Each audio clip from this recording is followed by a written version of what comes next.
ಓಂ ಶಾಂತಿ. ಇಂದಿನ ಮುರಳಿಯ ದಿನಾಂಕ 3/2/2025. ಪ್ರಾತಃ ಮುರಳಿ. ಓಂ ಶಾಂತಿ. ಬಾಪ್ದಾದ ಮಧುವನ.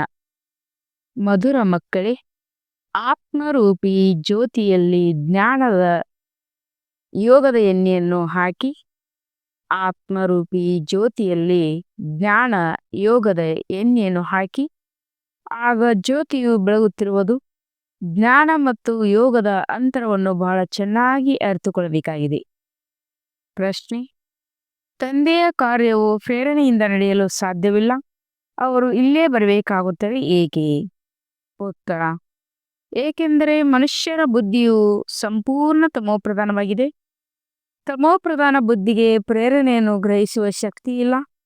ತಂದೆ ಬರುತ್ತಾರೆ, ಆದ್ದರಿಂದಲೇ ಆಕಾಶ ಸಿಂಹಾಸನವನ್ನು ಬಿಟ್ಟು ಬಾ ಎಂದು ಹೇಳಲಾಗುತ್ತದೆ. ಗೀತೆ: ಆಕಾಶ ಸಿಂಹಾಸನವನ್ನು ಬಿಟ್ಟು ಬಾ. ಓಂ ಶಾಂತಿ. ಭಕ್ತರು ಈ ಗೀತೆಯನ್ನು ರಚಿಸಿದ್ದಾರೆ. ಇದರ ಅರ್ಥವು ಎಷ್ಟು ಚೆನ್ನಾಗಿದೆ. ಆಕಾಶ ಸಿಂಹಾಸನವನ್ನು ಬಿಟ್ಟು ಬಾ ಎಂದು ಹೇಳುತ್ತಾರೆ. ಆಕಾಶವಂತೂ ಇದಾಗಿದೆ, ಇದು ಇರುವ ಸ್ಥಾನವಾಗಿದೆ. ಆಕಾಶದಿಂದ ಯಾವುದೇ ವಸ್ತು ಬರುವುದಿಲ್ಲ. ಆಕಾಶ ಸಿಂಹಾಸನವೆಂದು ಹೇಳುತ್ತಾರೆ. ಆಕಾಶ ತತ್ವದಲ್ಲಿ ನೀವಿರುತ್ತೀರಿ. ತಂದೆಯು ಮಹಾತತ್ವದಲ್ಲಿರುತ್ತಾರೆ. ಅದಕ್ಕೆ ಬ್ರಹ್ಮ ಅಥವಾ ಮಹಾತತ್ವ ಎಂದು ಹೇಳುತ್ತಾರೆ. ಎಲ್ಲಿ ಆತ್ಮಗಳು ನಿವಾಸ ಮಾಡುತ್ತೀರಿ, ತಂದೆಯು ಅವಶ್ಯವಾಗಿ ಅಲ್ಲಿಂದಲೇ ಬರುತ್ತಾರೆ. ಯಾರಾದರೂ ಬಂದೇ ಬರುವರಲ್ಲವೇ? ಬಂದು ನಮ್ಮ ಜ್ಯೋತಿಯನ್ನು ಜಾಗೃತ ಮಾಡಿ ಎಂದು ಹೇಳುತ್ತಾರೆ. ಗಾಯನೂ ಇದೆ. 1ನೇ ಪ್ರಕಾರದವರು ಅಂಧರ ಮಕ್ಕಳು ಅಂಧರಾಗಿದ್ದಾರೆ, ಇನ್ನೊಬ್ಬರು ಒಳ್ಳೆಯವರ ಮಕ್ಕಳು ಒಳ್ಳೆಯವರಾಗಿದ್ದಾರೆ. ಧೃತರಾಷ್ಟ್ರ ಮತ್ತು ಯುಧಿಷ್ಠಿರನ ಹೆಸರನ್ನು ತೋರಿಸುತ್ತಾರೆ. ಈಗ ಇವರಂತೂ ರಾವಣ ಸಂತಾನರಾಗಿದ್ದಾರೆ. ಮಾಯಾರೂಪಿ ರಾವಣ ಇದ್ದಾರಲ್ಲವೇ? ಎಲ್ಲರದು ರಾವಣನ ಬುದ್ಧಿಯಾಗಿದೆ. ಈಗ ನೀವು ಈಶ್ವರ್ಯ ಬುದ್ಧಿಯವರಾಗಿದ್ದೀರಿ. ತಂದೆಯು ನಿಮ್ಮ ಬುದ್ಧಿಯ ಬೀಗವನ್ನು ತೆರೆಯುತ್ತಿದ್ದಾರೆ. ರಾವಣ ಬೀಗವನ್ನು ಹಾಕಿಬಿಡುತ್ತಾನೆ. ಯಾರಾದರೂ ಯಾವುದೇ ಮಾತನ್ನು ಅರಿತುಕೊಳ್ಳದಿದ್ದರೆ ಇವರು ಕಳ್ಳ ಬುದ್ಧಿಯವರೆಂದು ಹೇಳುತ್ತಾರೆ. ತಂದೆಯು ಬಂದು ಜ್ಯೋತಿಯನ್ನು ಜಾಗೃತಗೊಳಿಸುತ್ತಾರೆ. ಪ್ರೇರಣೆಯಿಂದ ಕೆಲಸವಾಗುವುದಿಲ್ಲ. ಯಾವ ಆತ್ಮವು ಸತೋಪ್ರಧಾನವಾಗಿತ್ತು, ಅದರ ಶಕ್ತಿ ಈಗ ಕಡಿಮೆಯಾಗಿಬಿಟ್ಟಿದೆ. ಒಮ್ಮೆಲೆ ಕತ್ತಲಾಗಿಬಿಟ್ಟಿದೆ. ಯಾರಾದರೂ ಮರಣ ಹೊಂದಿದಾಗ ಅವರ ಪಕ್ಕದಲ್ಲಿ ಜ್ಯೋತಿಯನ್ನು ಇಡುತ್ತಾರೆ. ಜ್ಯೋತಿಯನ್ನೇ ಏಕೆ ಇಡುತ್ತಾರೆ? ಜ್ಯೋತಿಯು ನಂದಿ ಹೋಗದಿರುವುದರಿಂದ ಅಂಧಕಾರವಾಗದಿರಲಿ ಎಂದು ಜ್ಯೋತಿಯನ್ನು ಬೆಳಗಿಸುತ್ತಾರೆ. ಈಗ ಇಲ್ಲಿಯ ಜ್ಯೋತಿಯು ಬೆಳಗುವುದರಿಂದ ಸತ್ಯಯುಗದಲ್ಲಿ ಹೇಗೆ ಬೆಳಕಾಗುವುದು? ಏನೇನೋ ತಿಳಿದುಕೊಂಡಿಲ್ಲ. ಈಗ ನೀವು ಸೂಕ್ಷ್ಮ ಬುದ್ಧಿಯವರಾಗುತ್ತೀರಿ. ತಂದೆಯು ತಿಳಿಸುತ್ತಾರೆ, ನಾನು ನಿಮ್ಮನ್ನು ಸ್ವಚ್ಛ ಬುದ್ಧಿಯವರನ್ನಾಗಿ ಮಾಡುತ್ತೇನೆ. ಜ್ಞಾನವೆಂಬ ಎಣ್ಣೆಯನ್ನು ಹಾಕುತ್ತೇನೆ. ಇದೂ ಸಹ ತಿಳಿಸುವ ಮಾತಾಗಿದೆ. ಜ್ಞಾನ ಮತ್ತು ಯೋಗ ಎರಡೂ ಬೇರೆ ಬೇರೆ ವಸ್ತುಗಳಾಗಿವೆ. ಯೋಗಕ್ಕೆ ಜ್ಞಾನವೆಂದು ಹೇಳುವುದಿಲ್ಲ. ಭಗವಂತನೇ ಬಂದು ನನ್ನನ್ನು ನೆನಪು ಮಾಡಿ ಎಂದು ಜ್ಞಾನವನ್ನು ಕೊಟ್ಟರೆಂದು ತಿಳಿಯುತ್ತಾರೆ. ಆದರೆ ಇದಕ್ಕೆ ಜ್ಞಾನವೆಂದು ಹೇಳುವುದಿಲ್ಲ. ಇಲ್ಲಂತೂ ತಂದೆ ಮತ್ತು ಮಕ್ಕಳಿದ್ದೀರಿ. ಮಕ್ಕಳಿಗೆ ತಿಳಿದಿದೆ ಇವರು ನಮ್ಮ ತಂದೆಯಾಗಿದ್ದಾರೆ. ಇದರಲ್ಲಿ ಜ್ಞಾನದ ಮಾತೆಂದು ಹೇಳುವುದಿಲ್ಲ. ಜ್ಞಾನವು ವಿಸ್ತಾರವಾಗಿದೆ. ಇದು ಕೇವಲ ನೆನಪಾಗಿದೆ. ನನ್ನನ್ನು ನೆನಪು ಮಾಡಿ ಸಾಕು ಎಂದು ತಂದೆ ತಿಳಿಸುತ್ತಾರೆ. ಇದಂತೂ ಸಾಮಾನ್ಯ ಮಾತಾಗಿದೆ. ಇದಕ್ಕೆ ಜ್ಞಾನವೆಂದು ಹೇಳುವುದಿಲ್ಲ. ಮಗು ಜನ್ಮ ಪಡೆಯಿತೆಂದರೆ ಅವಶ್ಯವಾಗಿ ತಂದೆಯನ್ನು ನೆನಪು ಮಾಡುತ್ತದೆ ಅಲ್ಲವೇ? ಜ್ಞಾನದ ವಿಸ್ತಾರವಿದೆ, ನನ್ನನ್ನು ನೆನಪು ಮಾಡಿ ಎಂದು ತಂದೆಯು ತಿಳಿಸುತ್ತಾರೆ. ಇದು ಜ್ಞಾನವಾಗಲಿಲ್ಲ, ಇದು ನೆನಪಾಗಿದೆ. ನೀವು ಸ್ವಯಂ ತಿಳಿದುಕೊಂಡಿದ್ದೀರಿ, ನಾವು ಆತ್ಮಗಳಾಗಿದ್ದೇವೆ. ನಮ್ಮ ತಂದೆಯು ಪರಂ ಆತ್ಮ ಅಂದರೆ ಪರಮಾತ್ಮನಾಗಿದ್ದಾರೆ. ಇದಕ್ಕೆ ಜ್ಞಾನವೆಂದು ಹೇಳುತ್ತಾರೆಯೇ? ತಂದೆಯನ್ನು ಕರೆಯುತ್ತಾರೆ. ಜ್ಞಾನವಂತೂ ಜ್ಞಾನವಾಗಿದೆ. ಕೆಲವರು MA ಓದುತ್ತಾರೆ, ಕೆಲವರು BA ಓದುತ್ತಾರೆ. ಎಷ್ಟೊಂದು ಪುಸ್ತಕಗಳನ್ನು ಓದಬೇಕಾಗುತ್ತದೆ. ಈಗ ತಂದೆಯು ತಿಳಿಸುತ್ತಾರೆ, ನೀವು ನನ್ನ ಮಕ್ಕಳಾಗಿದ್ದೀರಿ. ನಾನು ನಿಮ್ಮ ತಂದೆಯಾಗಿದ್ದೇನೆ. ನನ್ನೊಂದಿಗೆ ಯೋಗ ನೀಡಿ. ಇದಕ್ಕೆ ಜ್ಞಾನವೆಂದು ಹೇಳುವುದಿಲ್ಲ. ನೀವು ಮಕ್ಕಳಂತೂ ಹಾಗೇ ಇದ್ದೀರಿ. ನೀವು ಆತ್ಮಗಳು ಎಂದೂ ವಿನಾಶವನ್ನು ಹೊಂದುವುದಿಲ್ಲ. ಯಾರಾದರೂ ಮರಣ ಹೊಂದಿದರೆ ಅವರ ಆತ್ಮವನ್ನು ಕರೆಸುತ್ತಾರೆ. ಶರೀರವಂತೂ ಸಮಾಪ್ತಿಯಾಯಿತು. ಅಂದ ಮೇಲೆ ಆತ್ಮವು ಭೋಜನವನ್ನು ಹೇಗೆ ಸ್ವೀಕರಿಸುವುದು? ಭೋಜನವನ್ನು ಬ್ರಾಹ್ಮಣರೇ ಸ್ವೀಕರಿಸುತ್ತಾರೆ. ಇದೆಲ್ಲವೂ ಭಕ್ತಿ ಮಾರ್ಗದ ಪದ್ಧತಿಗಳಾಗಿವೆ. ನಾವು ಹೇಳುವುದರಿಂದ ಭಕ್ತಿ ಮಾರ್ಗವು ನಿಂತು ಹೋಗುತ್ತದೆ ಎಂದಲ್ಲ, ಅದಂತೂ ನಡೆಯುತ್ತಲೇ ಬಂದಿದೆ. ಆತ್ಮವು ಒಂದು ಶರೀರವನ್ನು ಬಿಟ್ಟು ಹೋಗಿ ಇನ್ನೊಂದನ್ನು ತೆಗೆದುಕೊಳ್ಳುತ್ತದೆ. ಮಕ್ಕಳ ಬುದ್ಧಿಯಲ್ಲಿ ಜ್ಞಾನ ಮತ್ತು ಯೋಗದ ಅಂತರವು ಸ್ಪಷ್ಟವಾಗಿರಬೇಕು. ತಂದೆಯು ನನ್ನನ್ನು ನೆನಪು ಮಾಡಿ ಎಂದು ಏನು ತಿಳಿಸುತ್ತಾರೆಯೋ ಇದು ಜ್ಞಾನವಲ್ಲ. ತಂದೆಯ ನೆನಪು ಮಾಡಲು ಸಲಹೆ ನೀಡುತ್ತಾರೆ. ಇದಕ್ಕೆ ಯೋಗವೆಂದು ಕರೆಯಲಾಗುತ್ತದೆ. ಸೃಷ್ಟಿ ಚಕ್ರವು ಹೇಗೆ ಸುತ್ತುತ್ತದೆ ಎಂಬುದರ ತಿಳುವಳಿಕೆಯು ಜ್ಞಾನವಾಗಿದೆ. ಯೋಗ ಅರ್ಥಾತ್ ನೆನಪು. ನೆನಪು ಮಾಡುವುದು ಮಕ್ಕಳ ಕರ್ತವ್ಯವಾಗಿದೆ. ಅವರ ಲೌಕಿಕ, ಇವರು ಪಾರಲೌಕಿಕ ತಂದೆಯಾಗಿದ್ದಾರೆ. ನನ್ನನ್ನು ನೆನಪು ಮಾಡಿ ಎಂದು ತಂದೆಯು ತಿಳಿಸುತ್ತಾರೆ. ಅಂದಾಗ ಜ್ಞಾನವೇ ಬೇರೆ ಆಯಿತು. ತಂದೆಯನ್ನು ನೆನಪು ಮಾಡಿ ಎಂದು ಹೇಳಬೇಕಾಗುತ್ತದೆ. ಮಗು ಜನ್ಮ ಪಡೆದ ತಕ್ಷಣವೇ ಲೌಕಿಕ ತಂದೆಯ ನೆನಪಿರುತ್ತದೆ. ಆದರೆ ಇಲ್ಲಿ ತಂದೆಯ ನೆನಪನ್ನು ತರಿಸಬೇಕಾಗುತ್ತದೆ. ಇದರಲ್ಲೇ ಪರಿಶ್ರಮ ಹೋಗುತ್ತದೆ. ತಮ್ಮನ್ನು ಆಜ್ಞೆ ಎಂದು ತಿಳಿದು ತಂದೆಯ ನೆನಪು ಮಾಡುವುದು ಬಹಳ ಪರಿಶ್ರಮದ ಕೆಲಸವಾಗಿದೆ. ಆದ್ದರಿಂದಲೇ ತಂದೆಯು ತಿಳಿಸುತ್ತಾರೆ, ಮಕ್ಕಳು ಯೋಗದಲ್ಲಿ ಸ್ಥಿರವಾಗಿರುವುದಿಲ್ಲ. ಬಾಬಾ ನಿಮ್ಮ ನೆನಪು ಮರೆತು ಹೋಗುತ್ತದೆ ಎಂದು ಹೇಳುತ್ತಾರೆ. ಜ್ಞಾನವು ಮರೆತು ಹೋಗುತ್ತದೆ ಎಂದು ಹೇಳುವುದಿಲ್ಲ. ಜ್ಞಾನವು ಬಹಳ ಸಹಜವಾಗಿದೆ. ನೆನಪಿಗೆ ಜ್ಞಾನವೆಂದು ಹೇಳಲಾಗುವುದಿಲ್ಲ. ಇದರಲ್ಲಿ ಮಾಯೆ ಬಿರುಗಾಳಿಗಳು ಬಹಳ ಬರುತ್ತವೆ. ಭಲೆ ಜ್ಞಾನದಲ್ಲಿ ಯಾರಾದರೂ ಬಹಳ ತೀಕ್ಷ್ಣವಾಗಿರುತ್ತಾರೆ, ಬಹಳ ಚೆನ್ನಾಗಿ ಮುರಳಿಯನ್ನು ನುಡಿಸುತ್ತಾರೆ. ಆದರೆ ಎಷ್ಟು ಸಮಯ ನೆನಪು ಮಾಡುತ್ತೀರಿ ಎಂದು ತಂದೆ ನೆನಪಿನ ಚಾರ್ಟನ್ನು ತೆಗೆಯಿರಿ ಎಂದು ತಂದೆ ಪ್ರಶ್ನಿಸುತ್ತಾರೆ. ತಂದೆಯನ್ನು ನೆನಪು ಮಾಡುವ ಚಾರ್ಟ್ ಯಥಾರೀತಿಯಲ್ಲಿ ಬರೆದು ತೋರಿಸಿ. ನೆನಪಿನದೇ ಮುಖ್ಯ ಮಾತಾಗಿದೆ. ಪತಿತ ಪಾವನ ಬನ್ನಿ ಎಂದು ಪತಿತರೇ ಕರೆಯುತ್ತಾರೆ. ಮುಖ್ಯವಾದುದು ಪಾವನರಾಗುವ ಮಾತಾಗಿದೆ. ಇದರಲ್ಲಿಯೇ ಮಾಯೆಯ ವಿಘ್ನಗಳು ಬರುತ್ತವೆ. ಶಿವ ಭಗವಾನ್ ವಾಚ್ ನೆನಪಿನಲ್ಲಿಯೇ ಎಲ್ಲರೂ ಅಪರಿಪಕ್ವವಾಗಿದ್ದಾರೆ. ಒಳ್ಳೆಯ ಮಕ್ಕಳು ಯಾರು ಮುರಳಿಯನ್ನು ಬಹಳ ಚೆನ್ನಾಗಿ ಹೇಳುತ್ತಾರೆ, ಆದರೆ ನೆನಪಿನಲ್ಲಿ ಬಹಳ ಬಲಹೀನರಾಗಿದ್ದಾರೆ. ಯೋಗದಿಂದಲೇ ವಿಕರ್ಮಗಳು ವಿನಾಶವಾಗುತ್ತವೆ. ಯೋಗದಿಂದಲೇ ಕರ್ಮೇಂದ್ರಿಯಗಳು ಸಂಪೂರ್ಣ ಶಾಂತವಾಗುತ್ತದೆ. ಒಬ್ಬ ತಂದೆಯ ವಿನ ಮತ್ಯಾರ ನೆನಪಿಗೆ ಬರಬಾರದು. ಯಾರ ದೇಹವು ನೆನಪಿಗೆ ಬರಬಾರದು. ಆತ್ಮಕ್ಕೆ ಗೊತ್ತಿದೆ ಇಡೀ ಪ್ರಪಂಚವು ಸಮಾಪ್ತಿಯಾಗಲಿದೆ. ಈಗ ನಾವು ನಮ್ಮ ಮನೆಗೆ ಹೋಗುತ್ತೇವೆ, ಮತ್ತೆ ರಾಜಧಾನಿಯಲ್ಲಿ ಬರುತ್ತೇವೆ. ಇದು ಸದಾ ಬುದ್ಧಿಯಲ್ಲಿರಬೇಕು. ತಂದೆಯಿಂದ ಯಾವ ಜ್ಞಾನವು ಸಿಗುತ್ತದೆಯೋ ಅದು ಆತ್ಮದಲ್ಲೇ ಇರಬೇಕು. ತಂದೆಯು ಯೋಗೇಶ್ವರನಾಗಿದ್ದಾರೆ. ಅವರು ನೆನಪು ಮಾಡುವುದನ್ನು ಕಲಿಸುತ್ತಾರೆ. ವಾಸ್ತವದಲ್ಲಿ ಈಶ್ವರನಿಗೆ ಯೋಗೇಶ್ವರನೆಂದು ಹೇಳುವುದಿಲ್ಲ. ನೀವು ಯೋಗೇಶ್ವರನಾಗಿದ್ದೀರಿ, ನನ್ನ ನೆನಪು ಮಾಡಿ ಎಂದು ಈಶ್ವರ ತಂದೆಯು ಹೇಳುತ್ತಾರೆ. ಈ ನೆನಪನ್ನು ಕಲಿಸುವವರು ಈಶ್ವರ ತಂದೆಯಾಗಿದ್ದಾರೆ. ಆ ನಿರಾಕಾರ ತಂದೆಯು ಶರೀರದ ಮೂಲಕ ತಿಳಿಸುತ್ತಾರೆ. ಮಕ್ಕಳು ಸಹ ಶರೀರದ ಮೂಲಕ ತಿಳಿಸಿಕೊಳ್ಳುತ್ತಾರೆ. ಕೆಲವರಂತೂ ಯೋಗದಲ್ಲಿ ಬಹಳ ಬಲಹೀನರಾಗಿದ್ದಾರೆ. ನೆನಪು ಮಾಡುವುದೇ ಇಲ್ಲ. ಯಾವುದೆಲ್ಲ ಜನ್ಮ ಜನ್ಮಾಂತರದ ಪಾಪವಿದೆಯೋ ಎಲ್ಲದರ ಶಿಕ್ಷೆಯನ್ನು ಅನುಭವಿಸುತ್ತಾರೆ. ಇಲ್ಲಿ ಬಂದು ಯಾರು ಪಾಪ ಮಾಡುವವರು ಅವರು ಇಲ್ಲಿ ಇನ್ನೂ 100 ಪಟ್ಟು ಶಿಕ್ಷೆಯನ್ನು ಅನುಭವಿಸುತ್ತಾರೆ. ಜ್ಞಾನವಂತೂ ಬಹಳ ಹೇಳುತ್ತಾರೆ, ಆದರೆ ಯೋಗವನ್ನೇ ಮಾಡುವುದಿಲ್ಲ. ಆ ಕಾರಣದಿಂದ ಪಾಪಗಳು ಭಸ್ಮವಾಗುವುದಿಲ್ಲ, ಅಪರಿಪಕ್ವವಾಗಿಯೇ ಉಳಿದು ಬಿಡುತ್ತವೆ. ಆದ್ದರಿಂದ ಸತ್ಯ ಮಾಲೆಯು ಅಷ್ಟರತ್ನಗಳಾಗಿದ್ದಾಗಿದೆ. ನವರತ್ನಗಳೆಂದು ಗಾಯನವಿರಿ. 108 ರತ್ನಗಳೆಂದು ಎಂದಾದರೂ ಕೇಳಿದ್ದೀರಾ? 108 ರತ್ನಗಳ ಯಾವುದೇ ವಸ್ತುವನ್ನು ಮಾಡುವುದಿಲ್ಲ. ಅನೇಕರು ಈ ಮಾತುಗಳನ್ನು ಸಂಪೂರ್ಣವಾಗಿ ಅರಿತುಕೊಂಡಿಲ್ಲ. ನೆನಪಿಗೆ ಜ್ಞಾನವೆಂದು ಹೇಳುವುದಿಲ್ಲ. ಸೃಷ್ಟಿ ಚಕ್ರಕ್ಕೆ ಜ್ಞಾನವೆಂದು ಹೇಳಲಾಗುತ್ತದೆ. ಶಾಸ್ತ್ರಗಳಲ್ಲಿ ಜ್ಞಾನವಿಲ್ಲ. ಆ ಶಾಸ್ತ್ರಗಳು ಭಕ್ತಿ ಮಾರ್ಗದಾಗಿದೆ. ಈ ಶಾಸ್ತ್ರಗಳಿಂದ ನಾನು ಸಿಗುವುದಿಲ್ಲ. ನಾನು ಸಾಧು ಸಂತರು ಮೊದಲ ಮೊದಲಾದವರೆಲ್ಲರ ಉದ್ಧಾರ ಮಾಡಲು ಬರುತ್ತೇನೆ ಎಂದು ಸ್ವಯಂ ತಂದೆ ತಿಳಿಸುತ್ತಾರೆ. ಬ್ರಹ್ಮನಲ್ಲಿ ಲೀನವಾಗುತ್ತೇನೆಂದು ಸನ್ಯಾಸಿಗಳು ತಿಳಿಯುತ್ತಾರೆ ಮತ್ತು ಆತ್ಮವು ನೀರಿನ ಗುಳ್ಳಿ ಎಂದು ಉದಾಹರಣೆಯನ್ನು ಕೊಡುತ್ತಾರೆ. ಹೇಗೆ ಅದು ನೀರಿನ ಮೇಲೆ ಈಗೀಗ ಇರುತ್ತದೆ ಮತ್ತು ಈಗೀಗ ಕಡೆದು ಲೀನವಾಗುತ್ತದೆ. ಆದರೆ ಈಗ ನೀವು ಈ ರೀತಿ ಹೇಳೋದಿಲ್ಲ, ಏಕೆಂದರೆ ನಾವು ಆತ್ಮಗಳು ತಂದೆಯ ಮಕ್ಕಳಾಗಿದ್ದೇವೆ ಎಂಬುದನ್ನು ನೀವು ತಿಳಿದುಕೊಂಡಿದ್ದೀರಿ.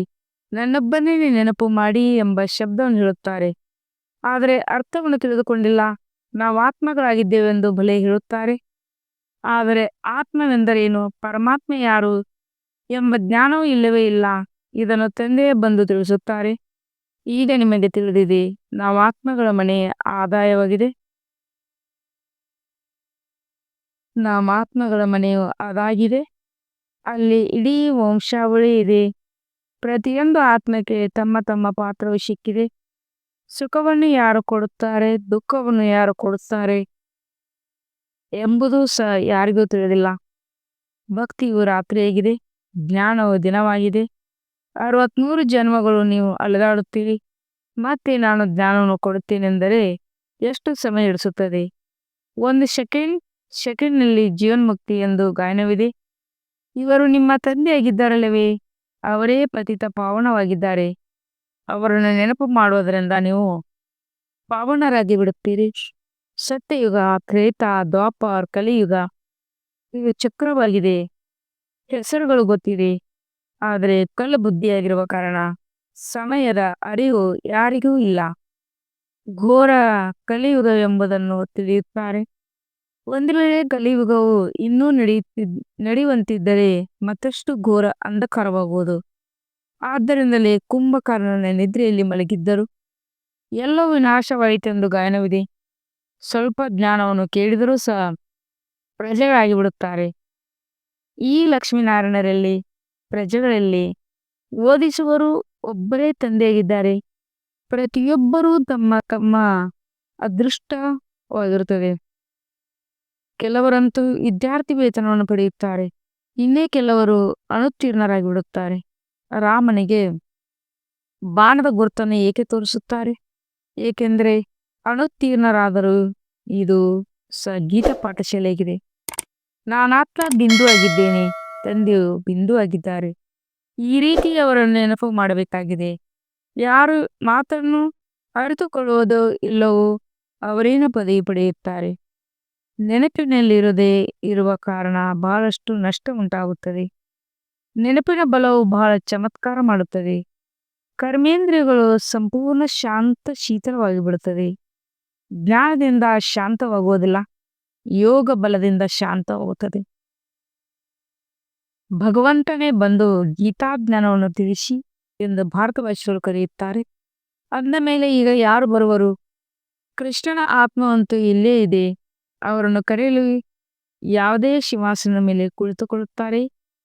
ಒಂದು ವೇಳೆ ನಾವು ಕ್ರಿಸ್ತನ ಆತ್ಮವನ್ನು ನೆನಪು ಮಾಡುತ್ತೀವಿ ಎಂದರು ಯಾರಾದರೂ ಹೇಳಿದರೆ, ಕ್ರಿಸ್ತನ ಆತ್ಮವಂತೂ ಇಲ್ಲೇ ಇದೆ, ಕ್ರಿಸ್ತನ ಆತ್ಮವು ಇಲ್ಲೇ ಇದೆ, ಹಿಂತಿರುಗಿ ಹೋಗಲು ಸಾಧ್ಯವಿಲ್ಲವೆಂದು ಅವರಿಗೇನು ಗೊತ್ತು? ಲಕ್ಷ್ಮೀನಾರಾಯಣರು ಮೊಟ್ಟ ಮೊದಲಿಗೆ ಪೂರ್ಣ 84 ಜನ್ಮಗಳನ್ನು ತೆಗೆದುಕೊಳ್ಳಬೇಕಾಗಿದೆ. ಅಂದ ಮೇಲೆ ಹಿಂತಿರುಗಿ ಹೋಗಲು ಹೇಗೆ ಸಾಧ್ಯ? ಅದೆಲ್ಲವೂ ಲೆಕ್ಕವಿದೆ ಇಲ್ಲವೇ? ಮನುಷ್ಯರು ಏನೆಲ್ಲವನ್ನು ಹೇಳುತ್ತಾರೆಯೋ ಅದೆಲ್ಲವೂ ಸುಳ್ಳಾಗಿದೆ. ಅರ್ಧಕಲ್ಪ ಸತ್ಯಖಂಡ, ಅರ್ಧಕಲ್ಪ ಶತಖಂಡವಾಗಿದೆ. ಈಗಂತೂ ಪ್ರತಿಯೊಬ್ಬರಿಗೂ ತಿಳಿಸಬೇಕು, ಈ ಸಮಯದಲ್ಲಿ ಎಲ್ಲರೂ ನರಕವಾಸಿಗಳಾಗಿದ್ದಾರೆ, ಮತ್ತೆ ಭಾರತವಾಸಿಗಳೇ ಸ್ವರ್ಗವಾಸಿಗಳಾಗುತ್ತಾರೆ. ಮನುಷ್ಯರು ಎಷ್ಟೊಂದು ವೇದಶಾಸ್ತ್ರ, ಉಪನಿಷತ್ತು ಇತ್ಯಾದಿ ಓದುತ್ತಾರೆ. ಅಂದ ಮೇಲೆ ಇದರಿಂದ ಅವರು ಮುಕ್ತಿಯನ್ನು ಪಡೆಯುತ್ತಾರೆಯೇ? ಕೆಳಗಂತೂ ಇಳಿಯಲೇಬೇಕಾಗಿದೆ. ಪ್ರತಿಯೊಂದು ವಸ್ತು ರಜೋ ಸತೋ ತಮೋದಲ್ಲಿ ಬರುತ್ತದೆ. ಪ್ರತಿಯೊಂದು ವಸ್ತುವು ಸತೋ ರಜೋ ತಮೋದಲ್ಲಿ ಬರುತ್ತದೆ. ಹೊಸ ಪ್ರಪಂಚವೆಂದು ಯಾವುದಕ್ಕೆ ಹೇಳಲಾಗುತ್ತದೆ ಎಂಬ ಜ್ಞಾನವು ಯಾರಿಗೂ ಇಲ್ಲ. ಇದನ್ನು ತಂದೆಯ ಸಮ್ಮುಖದಲ್ಲಿ ತಿಳಿಸುತ್ತಾರೆ. ದೇವಿ ದೇವತಾ ಧರ್ಮವು ಯಾವಾಗ ಯಾರು ಸ್ಥಾಪನೆ ಮಾಡಿದರು? ಎಂಬುದು ಭಾರತವಾಸಿಗಳಿಗೆ ತಿಳಿದೇ ಇಲ್ಲ. ಆದ್ದರಿಂದಲೇ ತಂದೆಯು ತಿಳಿಸಿದರು, ಜ್ಞಾನದಲ್ಲಿ ಬಲವು ಎಷ್ಟು ಚೆನ್ನಾಗಿರಬಹುದು, ಆದರೆ ಯೋಗದಲ್ಲಿ ಕೆಲವು ಮಕ್ಕಳು ಅನುತ್ತೀರ್ಣರಾಗಿ ಬಿಡುತ್ತಾರೆ.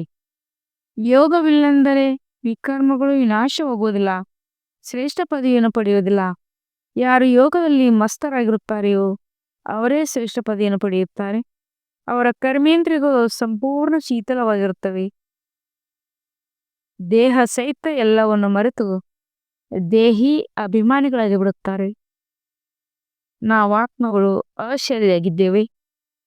ಈಗ ಮನೆಗೆ ಹೋಗುತ್ತೇವೆ. ಏಳುತ್ತಾ ಕುಳಿತುಕೊಳ್ಳುತ್ತಾ ಈ ರೀತಿ ತಿಳಿದುಕೊಳ್ಳಿ, ಈಗ ಈ ಶರೀರವನ್ನು ಬಿಡಬೇಕಾಗಿದೆ. ನಾವು ಪಾತ್ರವನ್ನು ಅಭಿನಯಿಸಿದೆವು, ಈಗ ಹಿಂತಿರುಗಿ ಮನೆಗೆ ಹೋಗುತ್ತೇವೆ. ಜ್ಞಾನವಂತ ಸಿಕ್ಕಿದೆ, ಹೀಗೆ ತಂದೆಯಲ್ಲೇ ಜ್ಞಾನವಿದೆ. ಅವರಂತೂ ಯಾರನ್ನು ನೆನಪು ಮಾಡಬೇಕಾಗಿಲ್ಲ. ನೀವು ಮಕ್ಕಳೇ ನೆನಪು ಮಾಡಬೇಕಾಗಿದೆ. ತಂದೆಗೆ ಜ್ಞಾನ ಸಾಗರನೆಂದು ಹೇಳಲಾಗುತ್ತದೆ, ಯೋಗದ ಸಾಗರನೆಂದು ಹೇಳುವುದಿಲ್ಲ. ಚಕ್ರದ ಜ್ಞಾನವನ್ನು ತಿಳಿಸುತ್ತಾರೆ ಮತ್ತು ತಮ್ಮ ಪರಿಚಯವನ್ನು ತಿಳಿಸುತ್ತಾರೆ. ನೆನಪಿಗೆ ಜ್ಞಾನವೆಂದು ಹೇಳುವುದಿಲ್ಲ. ನೆನಪಂತೂ ಮಕ್ಕಳಿಗೆ ತಾನಾಗೇ ಬಂದು ಬಿಡುತ್ತದೆ. ನೆನಪನ್ನಂತೂ ಮಾಡಲೇಬೇಕಾಗಿದೆ, ಇಲ್ಲವೆಂದರೆ ಆಸ್ತಿ ಹೇಗೆ ಸಿಗುವುದು? ತಂದೆ ಇದ್ದಾರೆಂದ ಮೇಲೆ ಆಸ್ತಿಯು ಅವಶ್ಯವಾಗಿ ಸಿಗುತ್ತದೆ. ಉಳಿದದ್ದು ಜ್ಞಾನವಾಗಿದೆ. ನಾವು 84 ಜನ್ಮಗಳನ್ನು ಹೇಗೆ ತೆಗೆದುಕೊಳ್ಳುತ್ತೇವೆ? ತಮೋಪ್ರಧಾನದಿಂದ ಸತೋಪ್ರಧಾನ, ಸತೋಪ್ರಧಾನದಿಂದ ತಮೋಪ್ರಧಾನರು ಹೇಗಾಗುತ್ತೇವೆ ಎಂದು ತಂದೆಯು ತಿಳಿಸುತ್ತಾರೆ. ಈಗ ತಂದೆಯ ನೆನಪಿನಿಂದಲೇ ಸತೋಪ್ರಧಾನರಾಗಬೇಕಾಗಿದೆ. ನೀವು ಆತ್ಮಿಕ ಮಕ್ಕಳು ಆತ್ಮಿಕ ತಂದೆಯ ಬಳಿ ಬಂದಿದ್ದೀರಿ. ಅವರಿಗೆ ಶರೀರದ ಆಧಾರವಂತೂ ಬೇಕಲ್ಲವೇ? ಆದ್ದರಿಂದ ನಾನು ವೃದ್ಧನ ತನುವಿನಲ್ಲಿ ಪ್ರವೇಶ ಮಾಡುತ್ತೇನೆಂದು ಹೇಳುತ್ತಾರೆ. ಈಗ ಇವರದು ವಾನಪ್ರಸ್ಥ ಸ್ಥಿತಿಯಾಗಿದೆ. ತಂದೆಯು ಯಾವಾಗ ಬರುತ್ತಾರೆ ಆಗಲೇ ಇಡೀ ಸೃಷ್ಟಿಯ ಕಲ್ಯಾಣವಾಗುತ್ತದೆ. ಇದು ಭಾಗ್ಯಶಾಲಿ ರಥವಾಗಿದೆ. ಇದರಿಂದ ಎಷ್ಟೊಂದು ಸೇವೆಯಾಗುತ್ತದೆ. ಅಂದಾಗ ಈ ಶರೀರದ ಪರಿವೆಯನ್ನು ಬಿಡಲು ನೆನಪು ಮಾಡಬೇಕು. ಇದರಲ್ಲಿ ಜ್ಞಾನದ ಮಾತಿಲ್ಲ. ಹೆಚ್ಚಿನದಾಗಿ ನೆನಪನ್ನು ಕಲಿಸಬೇಕಾಗಿದೆ. ಜ್ಞಾನವು ಬಹಳ ಸಹಜವಾಗಿದೆ. ಚಿಕ್ಕ ಮಕ್ಕಳು ಸಹ ತಿಳಿಸಿಕೊಡಬಹುದು. ಆದರೆ ನೆನಪಿನಲ್ಲಿ ಪರಿಶ್ರಮವಿದೆ. ಒಬ್ಬರದೇ ನೆನಪಿರಲಿ, ಇದಕ್ಕೆ ಅವ್ಯಭಿಚಾರಿ ನೆನಪೆಂದು ಹೇಳಲಾಗುತ್ತದೆ. ಅನ್ಯರ ಶರೀರವನ್ನು ನೆನಪು ಮಾಡುವುದೇ ವ್ಯಭಿಚಾರಿ ನೆನಪಾಗಿದೆ. ನೆನಪಿನಿಂದ ಎಲ್ಲವನ್ನು ಮರೆತು ಅಶರೀರಿ ಆಗಬೇಕಾಗಿದೆ. ಒಳ್ಳೆಯದು. ಮಧುರಾತಿ ಮಧುರ ಅಗಲಿ ಹೋಗಿ ಮರಳಿ ಸಿಕ್ಕಿರುವ ಮಕ್ಕಳ ಪ್ರತಿ ಮಾತ್ಪಿತ ಬಾಪ್ತವರವರ ನೆನಪು, ಪ್ರೀತಿ ಹಾಗೂ ಸುಪ್ರಭಾತ. ಆತ್ಮಿಕ ತಂದೆಯ ಆತ್ಮಿಕ ಮಕ್ಕಳಿಗೆ ನಮಸ್ತೆ. हम रूहानी बच्चों की रूहानी बाप दादा को डाक्टर और गुड मॉर्निंग और नमस्ते नमस्ते नमस्ते। शुक्रिया बाबा शुक्रिया, वह बाबा वह. ಧಾರಣೆಗಾಗಿ ಮುಖ್ಯ ಸಾರ 1ನೇ ಪಾಯಿಂಟ್. ನೆನಪಿನ ಬಲದಿಂದ ತಮ್ಮ ಕರ್ಮೇಂದ್ರಿಯಗಳನ್ನು ಶಾಂತ ಶೀತಲವನ್ನಾಗಿ ಮಾಡಿಕೊಳ್ಳಬೇಕಾಗಿದೆ. ಪೂರ್ಣವಾಗಿ ತೇರ್ಗಡೆಯಾಗಲು ಯಥಾರ್ಥ ರೀತಿಯಿಂದ ತಂದೆಯ ನೆನಪು ಮಾಡಿ ಪಾವನರಾಗಬೇಕಾಗಿದೆ. ಏಳುತ್ತಾ ಕುಳಿತುಕೊಳ್ಳುತ್ತಾ ಬುದ್ಧಿಯಲ್ಲಿರಲಿ, ಈಗ ನಾವು ಈ ಹಳೆಯ ಶರೀರವನ್ನು ಬಿಟ್ಟು ಹಿಂತಿರುಗಿ ಮನೆಗೆ ಹೋಗುತ್ತೇವೆ. ಹೇಗೆ ತಂದೆಯಲ್ಲಿ ಎಲ್ಲದರ ಜ್ಞಾನವಿದೆ, ಅದೇ ರೀತಿ ಮಾಸ್ಟರ್ ಜ್ಞಾನಸಾಗರ ಆಗಬೇಕಾಗಿದೆ. ವರದಾನ. ಕಂಬೈನ್ ಸ್ವರೂಪದ ಸ್ಮೃತಿಯ ಮುಖಾಂತರ ಶ್ರೇಷ್ಠ ಸ್ಥಿತಿಯ ಸೀಟ್ ಮೇಲೆ ಸೆಟ್ ಆಗಿರುವಂತವರೇ ಸದಾ ಸಂಪನ್ನ ಭವ. ಸಂಗಮ ಯುಗದಲ್ಲಿ ಶಿವಶಕ್ತಿಯ ಕಂಬೈನ್ ಸ್ವರೂಪದ ಸ್ಮೃತಿಯಲ್ಲಿರುವುದರಿಂದ ಎಲ್ಲ ಅಸಂಭವ ಕಾರ್ಯ ಸಂಭವವಾಗಿ ಬಿಡುತ್ತದೆ. ಇದೇ ಸರ್ವಶ್ರೇಷ್ಠ ಸ್ವರೂಪವಾಗಿದೆ. ಈ ಸ್ವರೂಪದಲ್ಲಿ ಸ್ಥಿತರಾಗುವುದರಿಂದ ಸಂಪನ್ನ ಭವದ ವರದಾನ ಸಿಕ್ಕಿಬಿಡುತ್ತದೆ. ಬಾಪ್ತದ ಎಲ್ಲ ಮಕ್ಕಳಿಗೆ ಸದಾ ಸುಖದಾಯ ಸ್ಥಿತಿಯ ಸೀಟ್ ಕೊಡುತ್ತಾರೆ. ಸದಾ ಇದೇ ಸೀಟ್ ಮೇಲೆ ಸೆಟ್ ಆಗಿದ್ದರೆ ಅತೀಂದ್ರಿಯ ಸುಖದ ಉಯ್ಯಾಲೆಯಲ್ಲಿ ತೂಗಾಡುತ್ತಿರುವಿರಿ. ಕೇವಲ ಈ ಸ್ಮೃತಿಯ ಸಂಸ್ಕಾರ ಸಮಾಪ್ತಿ ಮಾಡಿ. ಸ್ಲೋಗನ್. ಶಕ್ತಿಶಾಲಿ ವೃತ್ತಿಯ ಮುಖಾಂತರ ಆತ್ಮಗಳನ್ನು ಯೋಗ್ಯ ಮತ್ತು ಯೋಗಿ ಮಾಡಿರಿ. ಶಕ್ತಿಶಾಲಿಯ ವೃತ್ತಿಯ ಮುಖಾಂತರ ಆತ್ಮಗಳನ್ನು ಯೋಗ್ಯ ಮತ್ತು ಯೋಗಿ ಮಾಡಿರಿ. ಅವಸ್ಥೆ ಸೂಚನೆ. ಏಕಾಂತ ಪ್ರಿಯರಾಗಿ ಏಕತೆ ಮತ್ತು ಏಕಾಗ್ರತೆಯನ್ನು ತಮ್ಮದಾಗಿಸಿಕೊಳ್ಳಿ. ಸಮಾವೇಶಗೊಳ್ಳುವ ಶಕ್ತಿ ಇದ್ದಾಗ ಏಕಮತದ ವಾತಾವರಣವಾಗುತ್ತದೆ. ಭಿನ್ನತೆಯನ್ನು ಸಮಾವೇಶಗೊಳ್ಳಿ. ಏಕತೆಯಿಂದ ಸಮೀಪ ಬರುವಿರಿ ಮತ್ತು ಸರ್ವರ ಮುಂದೆ ದೃಷ್ಟಾಂತ ರೂಪರಾಗುವಿರಿ. ಬ್ರಾಹ್ಮಣ ಪರಿವಾರ ವಿಶೇಷತೆಯಿದೆ. ಅನೇಕತೆಯಿದ್ದರೂ ಒಂದಾಗಿರುವುದು. ಈ ಏಕತೆಯ ವೈಬ್ರೇಷನ್ ಇಡೀ ವಿಶ್ವದಲ್ಲಿ ಒಂದೇ ಧರ್ಮ ಒಂದೇ ರಾಜ್ಯದ ಸ್ಥಾಪನೆ ಮಾಡುತ್ತದೆ. ಇದಕ್ಕಾಗಿ ವಿಶೇಷ ಗಮನ ಕೊಟ್ಟು ಭಿನ್ನತೆಯನ್ನು ಅಳಿಸಿ ಏಕತೆಯನ್ನು ತರಬೇಕಾಗಿದೆ. ಓಂ ಶಾಂತಿ.